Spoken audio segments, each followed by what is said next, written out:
พ่อพี่น้องวันนี้พาพ่อแม่พี่น้องมาเบิ่งอย่างลูกพี่ป้าน้าอาเบิ่งอย่างมาเบิ่งต้นคริสต์มาสเพิ่นพี่น้องเอ้ยมื้อนี้ก็ได้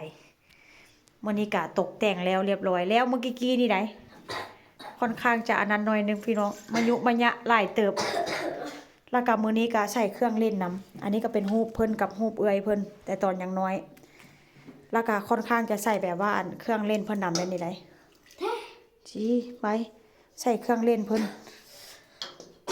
ค่อยนี้ก็จะนิยมแบบว่าอันเครื่องเล่นที่แบบว่าลูกชายมักเล่นนะก็จะมาห้อยให้นางแบบนี้เลยพี่น้อง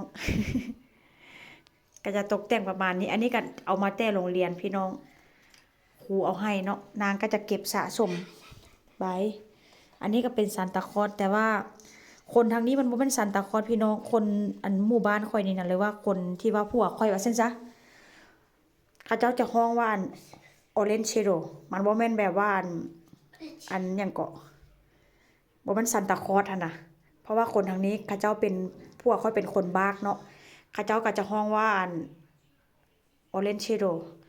ฮ้อนอันวันที่24หรือว่าอันปีใหม่หั่นน่ะพี่น้องวันคริสต์มาสเขาเจ้าก็จะเอาขนมแต่งตัวแบบนี้มาแล้วก็เอาขนมมาให้มาแจกเด็กน้อยว่าเช่นซะแต่ว่าแต่งตัวแบบนี้เด้อพ่อแม่พี่น้องเป็นคนบากมันบ่แม่นแบบว่าโซนฝรั่งแท้ผัวค่อยนี่นะ แล้วก็จะมาให้เบิ่งก็จะมีรูปลูกศอกลูกชายเอามาแต่โรงเรียนคือกันอันนี้ก็ได้อันนี้ก็มาแต่โรงเรียนพี่น้องอันนี้ก็อันเป็นป้ายห้อยคอเพิ่นโรงเรียนเอาให้อายุเพิ่นครบ4ปีนางก็เก็บมาหมดได้ชุดหล่อนี่ได้ชุดหล่อก็เก็บมาหมดชุดหล่อนี่ก็ได้นะก็สิประมาณนี้เนาะการตกแต่งส่วนหลายเห็นบ่ของเล่นก็ได้ปีนี้ก็สิหาก็มาตั้งว่าสิตั้งแต่อาทิตย์แล้วพุ่นล่ะแต่ว่าก็บ่ได้ติดตั้งเนาะอันนี้ก็มาแต่โรงเรียนได้นี่ได้ของเล่นเพิ่นแต่ละอันมาติดใส่แล้วอันนี้การไปเล่นเกมได้อยู่บ่อนไปเที่ยวพุ่นล่ะก็เก็บมาพี่น้องการตกแต่งแบบต้นคริสต์มาสนี่ก็ค่อนข้างจะแตกต่างจากบ้านอื่นเด้อบ้านอื่นก็จิบ่อายุอัญญะจิบ่หลายปานนี้แต่ว่า มีลูกชายพี่น้องก็เลยให้ตามใจลูกชายได้จักหน่อยว่าเช่นซะก็ถือว่าค่อนข้างโอเคมีตัวกงตัวกวงธรรมดานี่แม่อันก็บ่อยากได้อันตกแต่งแบบนี้แต่ว่าตกแต่งนี่ทันมีลูกชายลูกสาวก็สิตกแต่งแบบนี้ล่ะลูกสาวอันนี้ก็ซื้อมาเนี่ยลูกสาวนี่ก็ได้เอาเงินให้ลูกสาวลูกสาวก็ไปซื้อมาพี่น้องลูกสาวมักแบบใดก็ไปซื้อมาว่าเช่นซะนี่ล่ะแล้วก็มีออเรนจ์เชโดนี่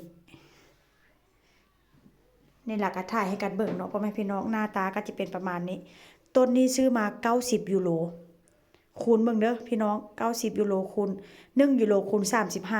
35คูณ90เบิ่งเด้อ90คูณ35มันจะตกเป็นจักบาทตกเป็นจักพันตกเป็นจักบาทอันของเงินบาทว่าเช่นซะก้อยก็บ่ได้ทันได้คูณแต่ว่าจำได้คร่าวๆว่าซื้อมา90ยูโรต้นนี้นะ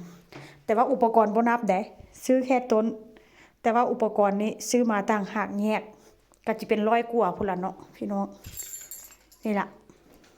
อันนี้ก็มาแต่โรงเรียนอันนี้ก็ได้นี่ล่ะพ่อแม่พี่น้องก็มาถ่ายให้เบิ่งแล้วก็จะลงคลิปในการตกแต่งให้เบิ่งพี่น้องสัวจิแล้วจับปันจับปูเข้าดงลูกก็พอลูกผัวก็พอผัวไปแล้วพ่อแม่พี่น้องเจอกันใหม่ในคลิปหน้าเด้อเช่นเก่าเช่นเคยผู้ใดมักก็อย่าลืมกดไลค์กดแชร์กดติดตามเป็นกำลังใจให้กันเด้ออุนัทcome here Tori Benเอาหน่อยกดไลค์กดแชร์เอาหน่อย ไปแล้วพ่อแม่พี่น้องสุดหล่อบ่มาซ้ำเจอกันใหม่ในคลิปหน้าเด้อเช่นเก่าเช่นเคยผู้ใดมักก็อย่าลืมกดไลค์กดยังกดติดตามกดยังเกาะกดติดตาม แนมหน้าได้ไหมกดติดตาม กดติดตามให้ส่องแม่ลูกเขาเด้อไปแล้วบ๊ายบายสบายดีบ๊ายบาย บายไปแล้ว